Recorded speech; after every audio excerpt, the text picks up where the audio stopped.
आज या ठिकाणी स्वर्गीय अजितदादा पवार साहेबांच्या जयंतीच्या निमित्तानं या ठिकाणी आरोग्य शिबिराचं आयोजन केलं होतं। या आरोग्य शिबिराच्या निमित्तानं उद्घाटनाच्या कार्यक्रमाला पाहुणा म्हणून मी या ठिकाणी आलो आहे। मी आपल्याला सांगतो की महाराष्ट्र शासनाच्या ज्या काही सार्वजनिक आरोग्य विभागाच्या योजना आहेत त्यातल्या 2 महत्त्वपूर्ण योजना अतिशय चांगल्या पद्धतीने आम्ही राबवतो आणि इद्रिसभाई नायकवडी हे विधान परिषदेमध्ये सातत्यानं या सगळ्या प्रश्नासाठी अतिशय आग्रही पद्धतीनं मांडत असतात।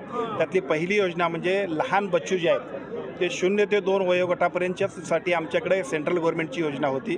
सातत्यानं आपल्या सगळ्यांची मागणी, विशेषतः मिरजमधल्या सगळ्या पेशंट आणि डॉक्टरांची मागणीसुद्धा इद्रिसभाईंनी विधानसभेमध्ये सुद्धा मांडली आणि त्याच्यानंतर 0 ते 2 वयोगटातल्या या सगळ्या योजनेमध्ये 0 ते 5 वयोगटापर्यंत केंद्र शासनाची मान्यता घेऊन आम्ही सगळेजण कॉक्लिअर इम्प्लांट जे आहे त्या कॉक्लिअर इम्प्लांटसाठी आम्ही सगळ्यांनी तरतूद केली, मान्यता घेतली। त्याच्याबरोबर या सगळ्यासाठी साधारणतः 5 ते 7 लाखापर्यंतचा खर्च येतो आहे की जो आपल्या योजनेच्या पॅकेजमध्ये बसत नाही। त्यासाठी सुद्धा जे कॉर्पस फंड आपला आहे त्या कॉर्पस फंडमध्ये याच्यासाठीची तरतूद करण्याबद्दलची सुद्धा विधिमंडळामध्ये मागणी झाली होती।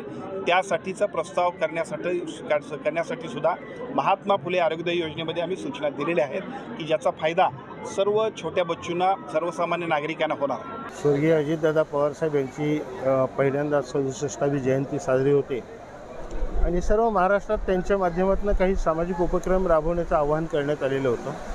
त्यापैकी मी आरोग्याची जबाबदारी घेतली आमच्या जिल्ह्यातली आणि आरोग्य शिबिराचं आयोजन माझ्याकडे घेतलेलं आहे। त्या आरोग्य शिबिराच्या माध्यमातून आम्ही शिस्तबद्धपणानं फॉर्म्स भरून घेतले रुग्णांचे।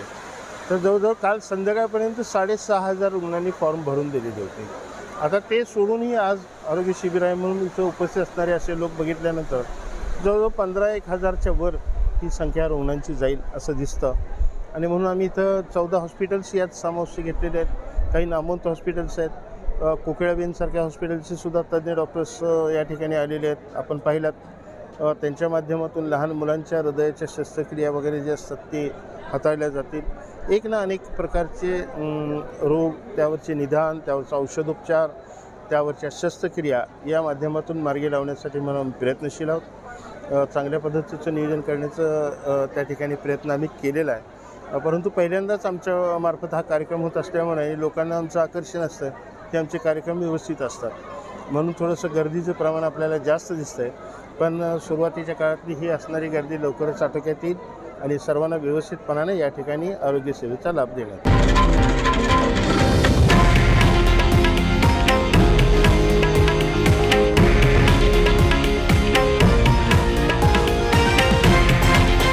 हे आहे देशातील नंबर 1 न्यूज नेटवर्क आणि आपण पाहत आहात TV9 मराठी, एकमेव।